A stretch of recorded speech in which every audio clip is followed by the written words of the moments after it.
வெயில்ல அலைஞ்சு அலைஞ்சு ஸ்கின்லாம் கருத்து போச்சுன்னு கவலைப்படாம, 1 மாசம் தொடர்ந்து இந்த ஏபிசி மால்ட் எடுத்துக்கிட்டா, ஸ்கின் நல்லா கலரா க்ளோ ஆயிடும். அது மட்டும் இல்ல, இப்ப நெறைய குழந்தைங்களுக்கு ஹீமோகுளோபின் கம்மியா இருக்கு. அவங்களும் இத எடுத்துக்கிட்டா 1 மாசத்திலே ஹெச்பி லெவல் நல்லா இன்க்ரீஸ் ஆகும்.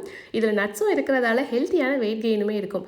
அதுக்கு ஆப்பிள், பீட்ரூட், கேரட்ட நல்லா தோல் சீவிட்டு கிரேட்டர்ல துருவி வெயில்ல கொஞ்சம் கூட ஈரப்பதமே இல்லாம 2 நாள் நல்லா காய வச்சுக்கோங்க. ஒரு கடாயில மக்கானா சீட்ஸ நல்லா வறுத்து விட்டுக்கோங்க.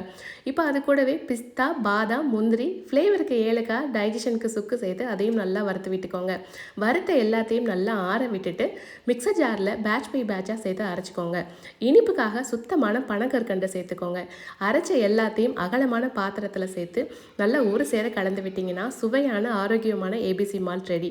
இவ்வளோ ப்ராசஸ் செய்ய டைம் இல்லைன்னா ஃபிட் அண்ட் ஃபுட் தமிழ் அப்படிங்கிற பேஜில் ப்ரீமியம் குவாலிட்டியில் ஏபிசி மால்ட் ரெடி பண்ணுறாங்க.